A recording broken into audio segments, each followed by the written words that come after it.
Happy New Year, tribe. Welcome back to another episode of Straight Outta Health IT. I want to first of all thank you so much for your continued support of my podcast. Can't believe we're now entering into season 5 of the program, and I have a lineup of some amazing guests that we'll be showcasing in the coming year. But before we do that, I actually want to take a quick look back on one of the last events that I had an opportunity to actually participate in 2024. And it was the 2024 envisAGE Forum, co-hosted by MEDTEQ Plus and Age Well. The conference actually took place in Edmonton, Alberta, Canada in October.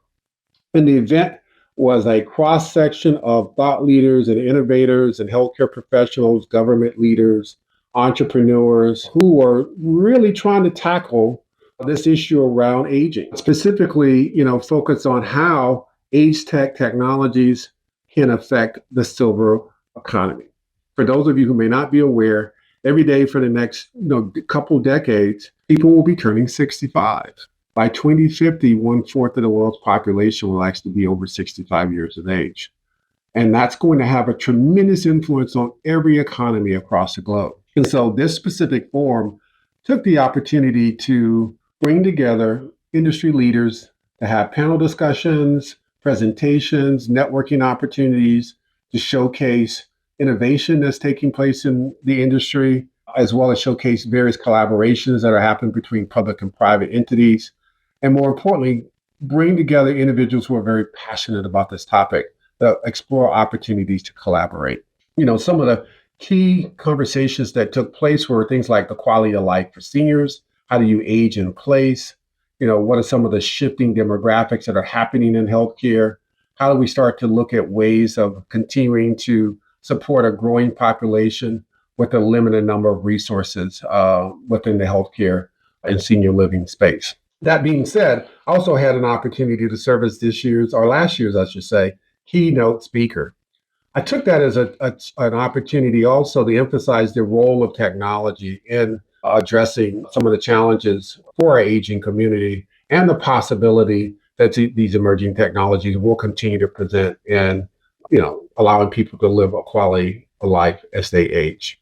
Of course, I wouldn't miss the opportunity as well to interview for my podcast some of the thought leaders that attended that event who are really shaping the narrative that's happening in the world of age tech and silver tech. Let me just give you a brief overview of some of the folks you'll see on this program today. Annie Gilbert, who serves as Chief Executive Officer for MEDTEQ Plus, is my first guest that I'll be interviewing. She'll be talking about her journey and the work that MEDTEQ Plus is doing to support age tech technologies. Also had the pleasure of chatting with Sabrina Bouton. Sabrina serves as the Vice President Principal for MEDTEQ Plus, as well as the Director Executive for envisAGE as well.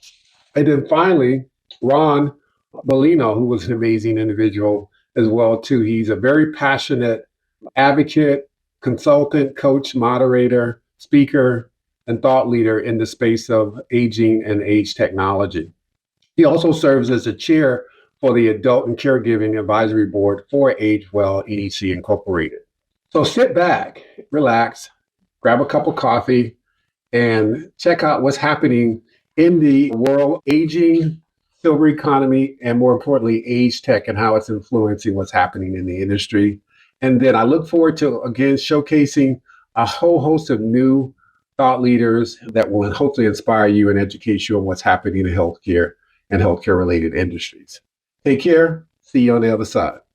Hello, everyone. This is Christopher Kunney, and welcome back to another episode of Straight Outta Health IT. I am in Edmonton, Ontario, Canada this week, attending the envisAGE Forum, and I had the privilege and honor of being the keynote speaker this week. And today, I am interviewing one of the key stakeholders who was very instrumental in starting this initiative, and Kim Gilbert, who is the CEO of MEDTEQ Plus. And I've asked and Kim to join me today to share a little bit, first of all, about her story and her journey, and then what prompted her in the collaboration with the other stakeholders to start this amazing forum. So thank you so much for being here today. Right. Thank you so much for having me this morning. It's a pleasure to be with you. So, yes, I'm the CEO, as you mentioned, CEO of MEDTEQ Plus. We're very much focused on health technology in various areas.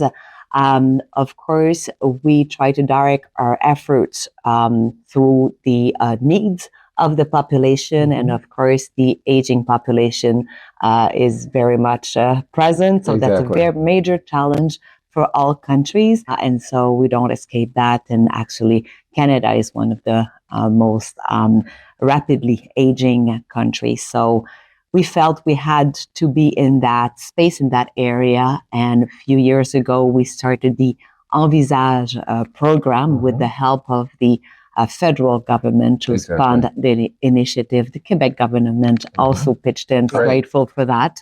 And so that allows us to have a great initiative, pan-Canadian initiative. And this is why we're here this week. And it's our second annual forum.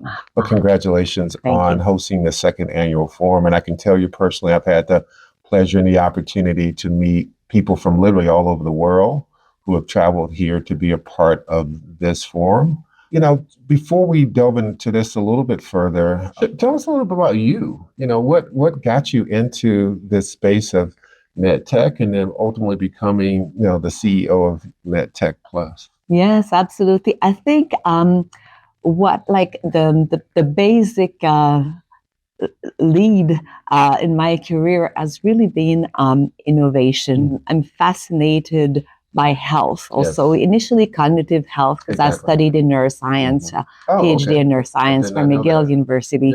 And this has led me initially into the pharmaceutical industry and then into the health network area in Quebec. So I work in a network of hospitals. And then the MEDTEQ area is something for me that will take us further as a population and will tackle the major challenge in the next upcoming years. So for me, it was a must to have a little taste of MEDTEQ. And I feel that with my experience, we can really help. We have two major clients. We really want to help the small, medium enterprise and startups, so the SMEs as we call them.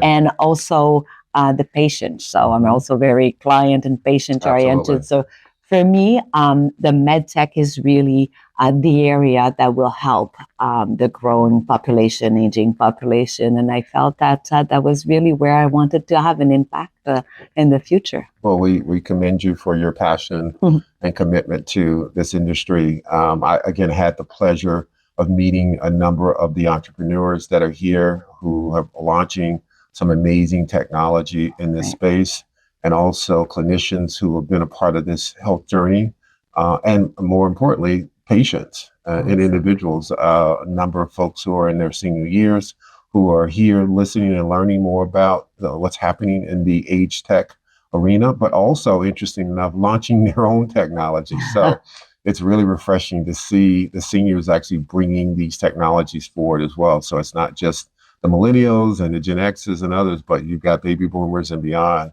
who are playing an integral role in driving innovation in this space. And that's refreshing and exciting to be a part of this as well. So you have a partnership, I believe, with AgeWell. Absolutely. So talk a little bit about that. Yeah, absolutely. I think you just mentioned something very critical about everyone who's here.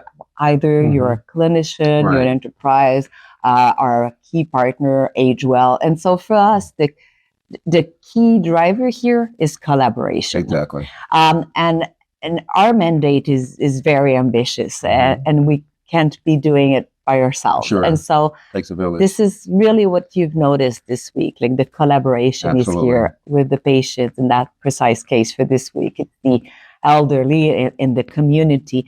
But AgeWell has been a partner for us because it makes sense, as Alex mentioned yesterday. But it mentions because it matters because they've been focusing on more the academic side and developing the knowledge from a university professor, researcher point of view. And so they have a lot of knowledge to translate, and a lot of very good ideas, very good programs that they've funded over the years.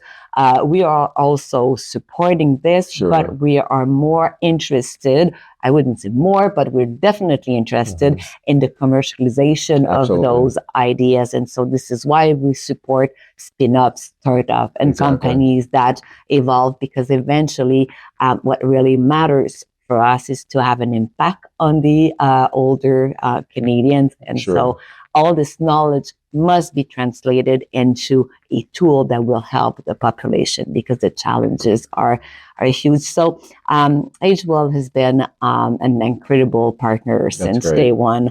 And I think that this, because it really makes sense. It's a perfect fit. And they've been great at all levels. So Alex and I work really well together. And again, I have Sabrina, Bridget, and both teams. We have a mixed governance also for the projects.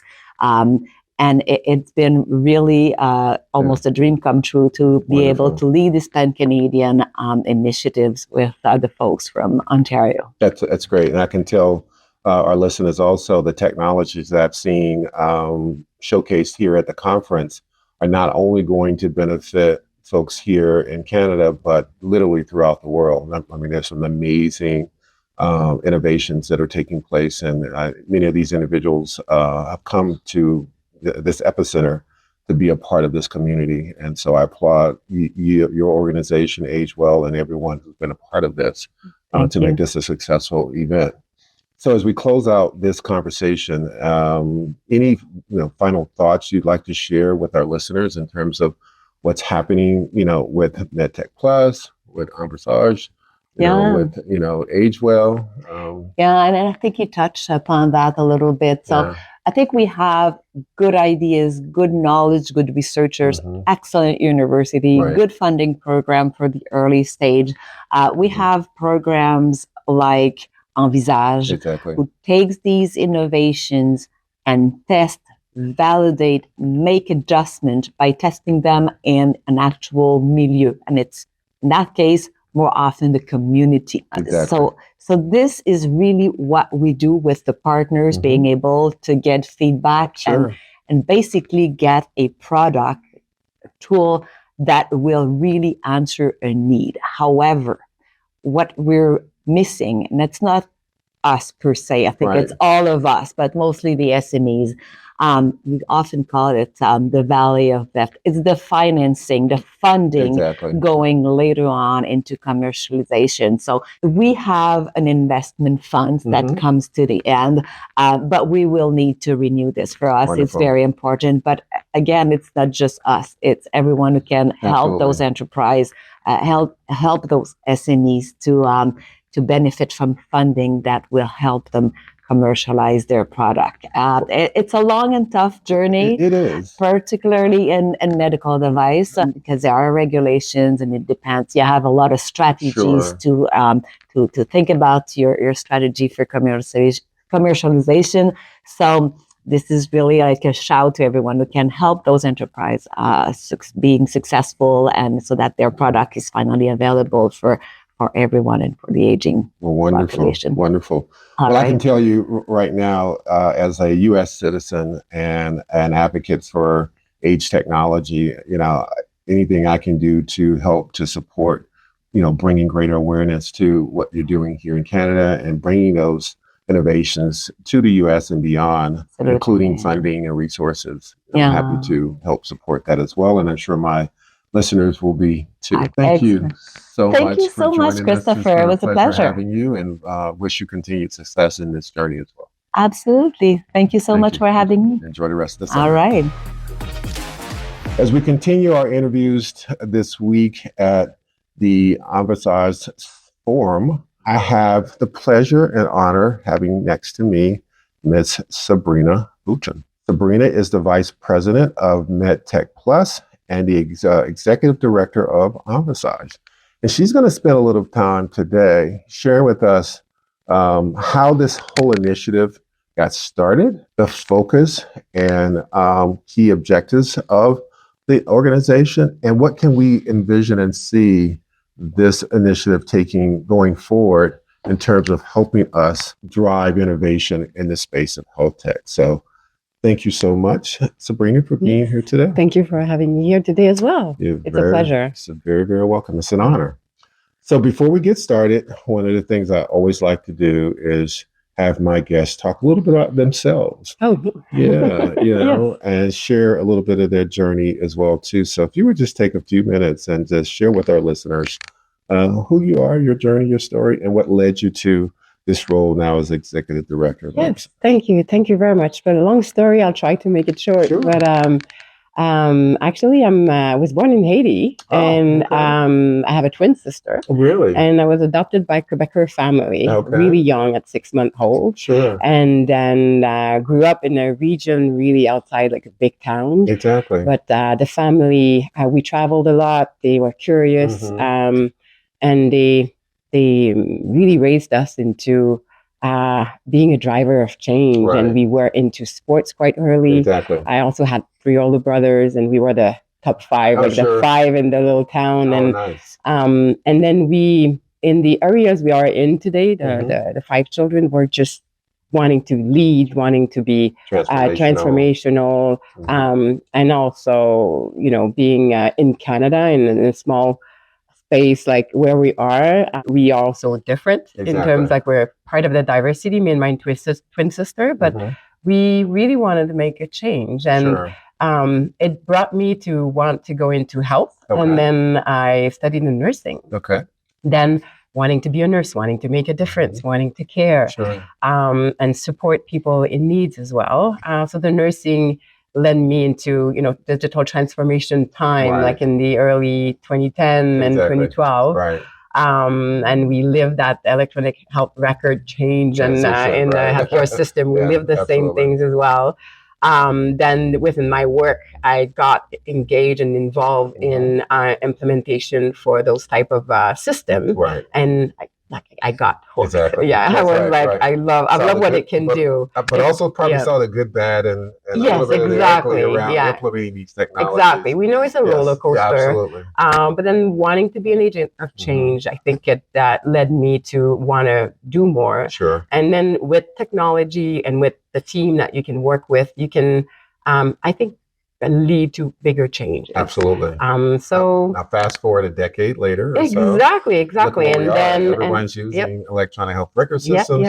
Folks can't even imagine going back to paper. Yes. And now we're looking at things like AI and machine learning and analytics and virtual care and all these technologies. Exactly. And there's multiple opportunities. Yes. And from that nursing time, then wanting to learn a bit more about business, and then got involved into large impact projects, collaboration with academics, with also the end users, and learning about the end users' importance into building those type of technologies, whatever they are, what their concerns are, their needs, and how we can better support them in the field that they are. So I think that was important, and that's what drove me to be here today. Right. Exactly. Yeah. So you could have gone any different path. I mean, healthcare is a very wide and deep, industry. You've kind of gone into pediatrics. You could have gone into, any other form of healthcare, but you decided to now go down this path around aging. Exactly. Any reasons that drove you down this path? Yeah. Well, but as a nurse, you tackle a lot of domains. So we did the ICUs, emergency, but the older adults are there, and then you have to learn to care for them, not differently, but I think it's a type of caring, a type of personality, a type of holistic understanding of their path and their journey. Absolutely. Within an hospital environment or at home setting, that led me to this more to discover. Exactly. And having parents and grandparents, and you learn also to take care of your own family, and then you can relate better. See some of the challenges and opportunities that I think technology can help to support them as they go through that journey of moving into their senior years as well. And not only for them, but also for the caretakers. And in my line of work, contributing to projects that were in that aging sector, working with researchers that had also funded projects to support older adults and caregiver, then it led me to focus my knowledge and expertise in building my business intelligence in that field as well. Had a little stop at the Canadian Red Cross. Sure. So worked like 3 years there as well for the whole Canada, but also internationally. Oh, wow. And aging, this is also where you hear about aging, the challenges, but also the opportunities that are in your own country, but also in elsewhere around the world, and understanding that you have the same challenges, again, same opportunities and the same questions. So you're part of committees and and how you share lessons learned, struggles, and how success also can arise from those struggles and the challenges that you have identified. And this is what fed my passion for the domain that I'm working in today. Wonderful. Well, and again, I've had the privilege of being a part of this event this week and having the opportunity to meet people again from all over the world, and obviously meet amazing individuals like Sabrina who are helping to be transformational leaders in this space.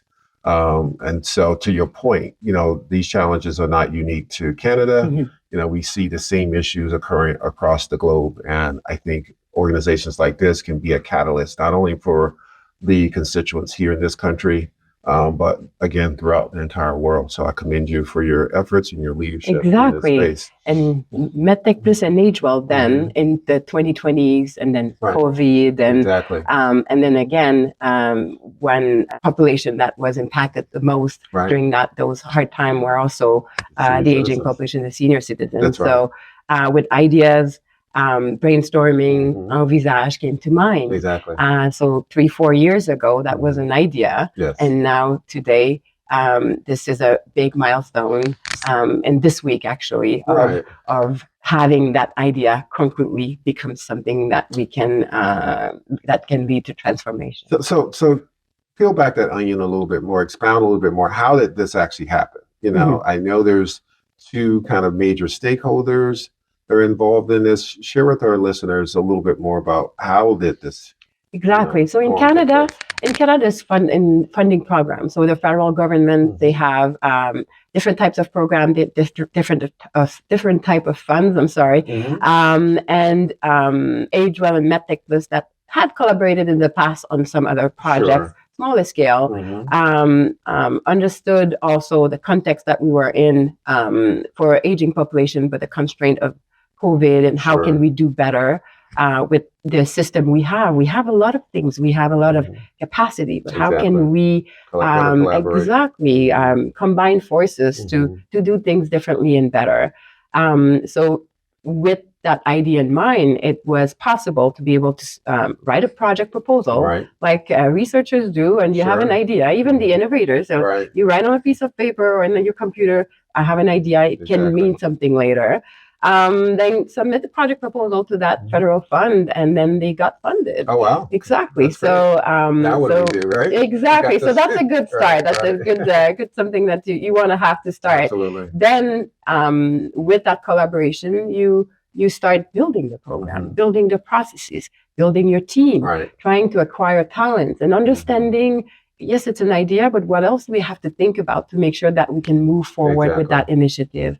And understanding also the sector that you're in. MEDTEQ is a decade of work and expertise building in the medical technology, virtual health, and working with government, academic, a lot of stakeholders around the expertise that's been built within MEDTEQ.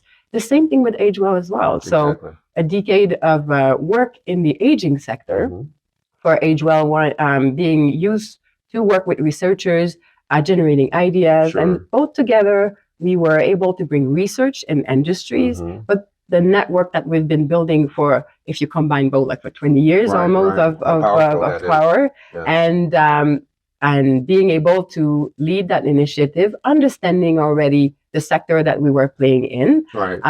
There was already other initiative similar, but also different. And how can you position yourself to be complementary, but also wanting to catalyze and mobilize that sector that we knew was in motion, but needed a little push. Exactly. And I think envisAGE is the right initiative. That's great. And network to be able to do that. And this is how we want to look ahead and make sure that we can make a difference, but also mobilize the other stakeholders and the other type of initiative that are also in that sector, making sure we work together. And then we help those that are making a change, so the SMEs, the innovators, and including the end users, the older adults, the caregivers, but also organizations that are providing those type of services. And this is, from an idea and understanding the whole spectrum of the sector, it's one thing, but wanting to make it different and ensuring that you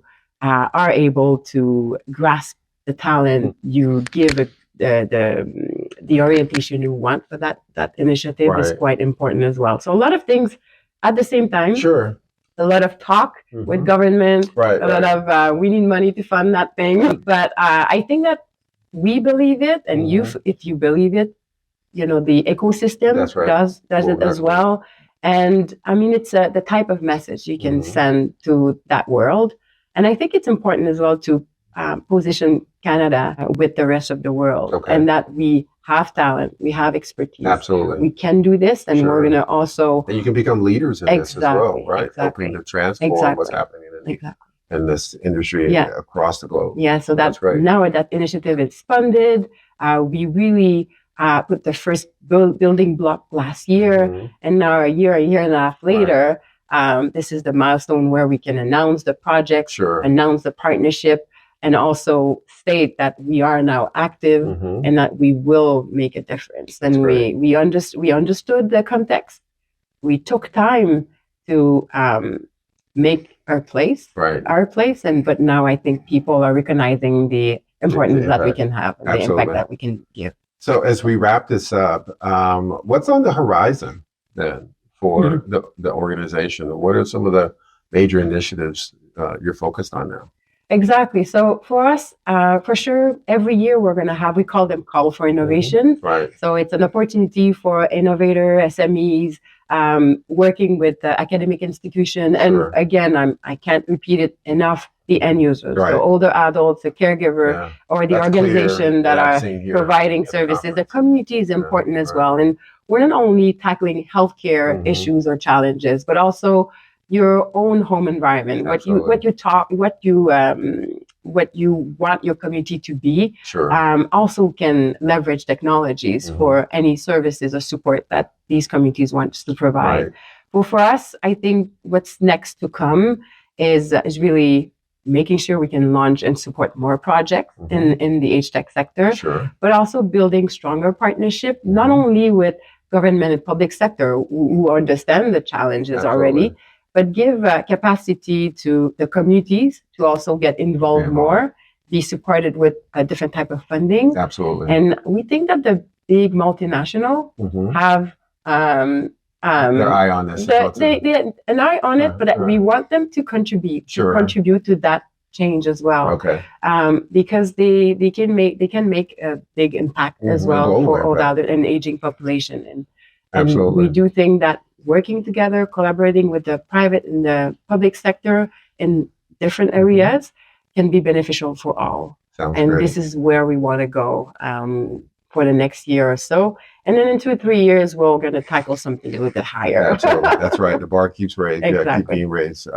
Well, thank you so much for taking time out of your day to have this conversation with our Straight Out of Health IT. I call them a tribe. Our tribe. Well, we're happy to be part of this tribe right now. You're part of the tribe now as well. And again, thank you so much. I wish you continued success. Thank you. Enjoy the rest of the forum. Thank you very much. And thank you for having me here today. You're very welcome. Thank you. Hello, everyone. Welcome back to another episode of Straight Out of Health IT. Again, I'm here in Edmonton attending the envisAGE forum, and I have the opportunity to have a conversation today with Ron Bellino. Ron is the chair for the Age Well, Older Adult, and Caregiving Advisory Committee, and an active thought leader around the topic of health tech, age tech, and aging advocacy. And so I have him here today to share a little bit of his thoughts and insights on what's going on here at the conference, what's happening here in Canada as it relates to aging, giving you his perspective on the future of aging and age-tech as well, too. So thank you, Ron, for being here today. Thank you, Chris, for having me. I'm quite excited to hang out with you. Thank you. Yeah, Ron and I have actually been spending quite a bit of time together and collaborating on a lot of things. So you're going to see more of Ron, hopefully, here in the U.S. going forward as well with some of the initiatives I've been working on as well, too. So before we get started, Ron, as I shared with the previous folks I've interviewed here this week, is we'll get into the whole age-tech conversation, but I want to learn more about who you are and your journey and what brought you to this place where aging is something that you're now very passionate about, and age-tech is something that you're promoting and advocating for these days. Yes. So my story is a personal one, like many others. Absolutely. You don't go to school to get to this point. That's right. In life. So although some people will say, Ron, you have a PhD in being a family caregiver. Exactly. For all those years. So for me, it was my dad who got diagnosed with Alzheimer's, dementia back in 2007. Okay. So 2007 is when he got diagnosed. Of course, he had it a few years before that until we got that diagnosis. And he passed away at home in 2018. So just over 10 years. Thank you there. And it was one where it's those 10 years, which is where I went to school. Right. There's your PhD journey on aging and dementia and and just how it affects not only the individual but the family. Oh, yeah.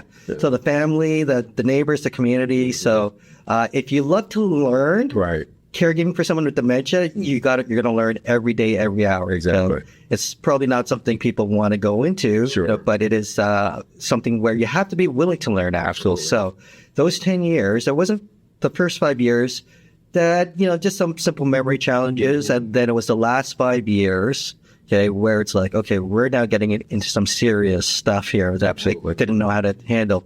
There was my mom who lived with my dad.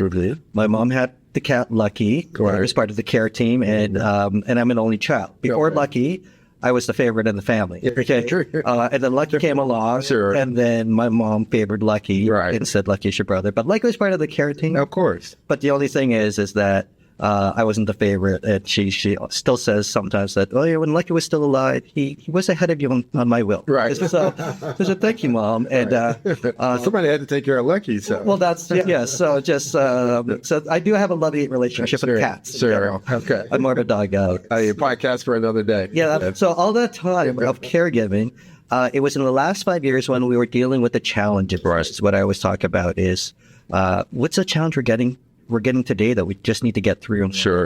And I would go out to the community, to Alzheimer's and dementia societies, to doctors. And the biggest one for us was my dad going missing. Oh, really? Dementia, getting lost. He would go for a walk. And he would come home, and we needed police one time there. Exactly. As someone who is a challenge solver, I like to use challenge versus problem. So I was trying to say, what's our challenge? I want my dad not to stay at home because the doctor would say, here's my solution. Here's a pharmacological solution. Give him a pill and knock him out. I said, no, doc, I want him to have a quality of life. Exactly. Right. Being a Filipino family as well, my parents, they weren't sure what dementia was. They said, Dad, if you just want to go live your life, we're going to just try and support you.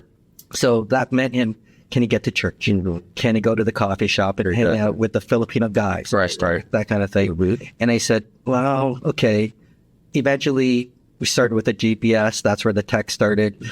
But everyone else didn't have enough solutions for me. And I said I had to go figure it out. So that's where I started as someone who saying, okay, I have this thing on my iPhone 3 back in the day. And there's this camera you could put out there and you could watch it. And that's the first technology besides the GPS that I use to support my mom's more specifically, because we always think it's about my dad living with, but how do I support the caregivers? Even though I don't live with them 10, 20 minutes away from them. I said, Mom, go to sleep. I asked Dad, there's another conversation another day, the privacy of having a camera in the house. And I said, this one will allow you to go to sleep. I'll watch that for the next hour. So that's where I started. And then eventually AgeWell started in 2014, 2015. Just sometimes it's about timing, being the right place at the right place. And I was asked to do a talk to them, a little talk on how am I caregiving for my dad with these technologies. Sure. And then that's where they realized that, okay, Ron's actually doing more work than the researcher because he's living in the right. So that's where I started with AgeWell. Okay. Eventually we set up, I said, hey, not just me, but others said, okay, just down on this. Yeah, we got to work on the caregivers, the older adults, and said we should be the lead in the group here with a committee of our voices. Right. Because there's no need for an AgeWell, there's no need for the hospital, there's no need for researchers if you don't have the challenges of the older adults. Absolutely. So I said, you got to listen to this crowd. Sure. So that's where the committee started, yeah. So tell me, what's the charter of the committee itself? What are you guys focused on? Well, to keep it simple is that we should be at all the tables, okay, that AgeWell pursues, okay? So anything related to, usually research was the lead with AgeWell, so that's a big part, but there's a lot of innovation. Okay. And there's a lot of work around policy. Exactly. So it's a question of, do you have that voice that you're actually trying to serve? Right. Okay. So that's really it in a nutshell, that our committee with, I'm not going to be exact on this number right now, but our committee is like about 8 to 10 of us as a committee, but it's actually, we represent about 4 to 5,000 older adults and caregivers that have been part of projects all across Canada. Sure. So we kind of help guide that. So these physicians, these are caretakers, these are academics, who's on the committee? So on our committee, a big deal was to make sure that we were regional, so East Coast to West Coast here in Canada. Right. We have kind of a nice mix, half and half of older adults, seniors, but we call them older adults. Here in Canada, we use the term caregivers a lot, family caregivers. I know in other parts like the U.S. might use caretakers. Right. And I always say in my presentation, I said, hey, you always have to know who you're speaking to, because is it a caregiver, caretaker, or just or are you just a son? But the funny thing is, Chris, a lot of people don't realize when they say caretaker in Canada, we look at that as a different title. That's usually someone that is cleaning. Oh. Okay, it's a cleaner, kind of like, say there. But either way, we all know. A caregiver is someone who's actually taking care of the person. Yeah, the family person, that family, yeah. Right. But funny, the care is always the key word I tell people. Sure. Are you caring? But once a caregiver, you guys use taker, giver, taker, right? Are actually opposite. That's the good point. Yeah, so the giver, taker, so I told people, always pay attention to the words, and we got to teach the community to not get triggered on these words. Sure. Okay? So it is just something I say, there's more important things we got to deal with. Oh, absolutely. Words do matter, but learn how to move on from them. Of course, and geographically, the nomenclature's got to be different. Yeah, exactly. Yeah. But be sensitive to it. To your point. Exactly. Yeah. So to finish with this committee there, so we have a good mix of older adults. Some of them are also caregivers themselves. Right. And then we have caregivers that are advising. We do a lot of work around reviewing some of these competitions, submissions, and also building capacity across Canada to make sure, hey, you are passionate about the space. We want to connect you to the community that's serving you. So that is a lot of the work that we do. At the advisory level, a little bit more seasoned experience, advocates and champions from that group. So now how do you work? I mean, this partnership organization, obviously, the conference that we're at today, it's made up of 2 organizations, right? AgeWell and MEDTEQ 2. Yeah. How does your committee interact with those 2 groups? So we fall under AgeWell. Okay. So we're the advisory committee, the older adult and caregiver advisory committee for AgeWell. Okay. For I think we're going on 7 years now. Right. And so we also help direct the direction of where we're also moving. Sure. It's MEDTEQ got connected with AgeWell. They have a partnership. I could be wrong on the date here, but I'm guessing 4 years ago.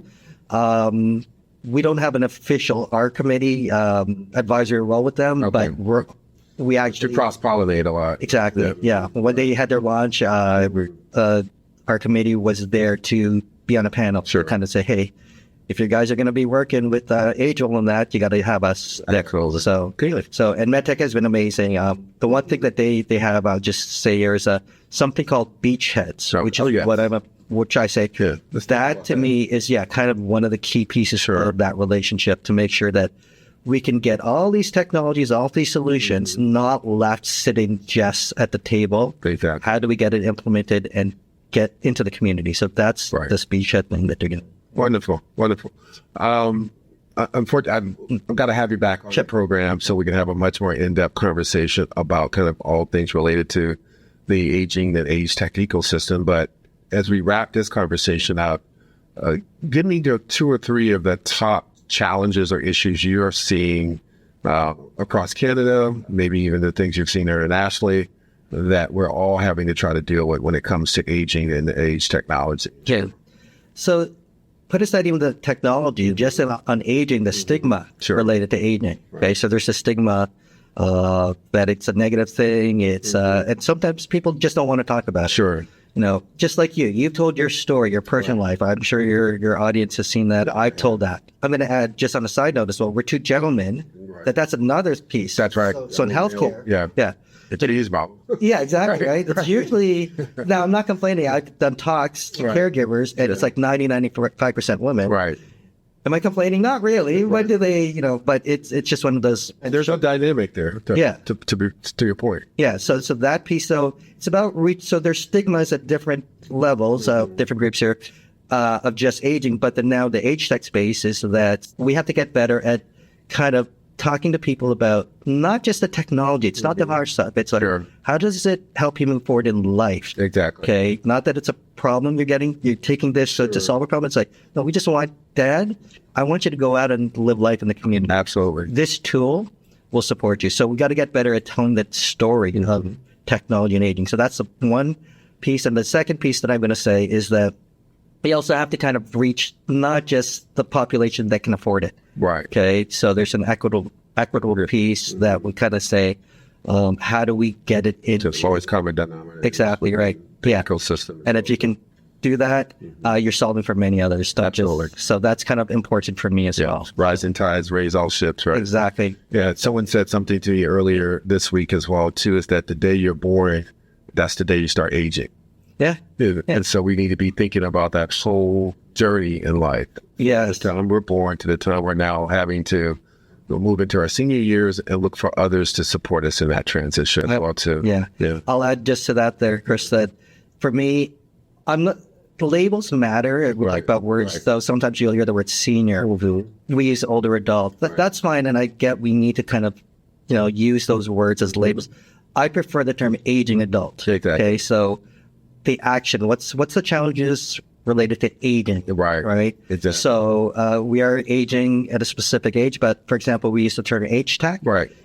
What is it? Just when you're 65? That's right. Or some things we could be using downstream to prepare us to live a healthier life as we move into. So that's the other story that we're going to do a session. Exactly. Because a lot of this is reactive. That's right.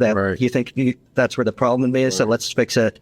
Versus let's get proactive and use these tools so that we can live even a much more fulfilled life. Exactly. You might get the data, you might get all that. It's like, this is why you're doing well. Absolutely. Right? Versus let's fix it at this one. So I love it. We'll leave it there for now. As you definitely have an invitation to be back on the program, so we can delve into all the things we just talked about in greater detail. Brian, thank you so much for taking time out your busy schedule to have this conversation. I'm sure it's been very enlightening to our guests, and look forward to partnering you in the future on future conversations and advocacy initiatives related to aging.